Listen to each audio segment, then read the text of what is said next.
এইভাবে মাখিয়ে গরুর মাংস রান্না করলে অনেক টেস্ট হয় মাংসটি।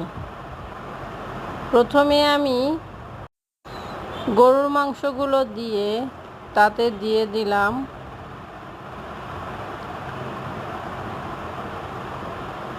তেজপাতা, দারচিনি, এলাচ,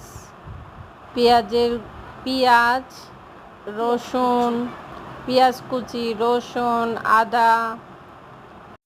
আদা বাটা, তারপর দিয়ে দিলাম হলুদের গুঁড়ো, মরিচের গুঁড়ো, লবণ, ধনিয়ার গুঁড়ো, জিরার গুঁড়ো, তারপর দিয়ে দিলাম তেল। এরপরে দিয়ে দিলাম গোলমরিচ, তারপর দিয়ে দিলাম স্টার মশলা, তারপর দিয়ে দিলাম লবঙ্গ। এগুলো সব কিছু দিয়ে ভালো করে মিক্সড করে প্রায় 10 মিনিট মিক্সড করে দিয়ে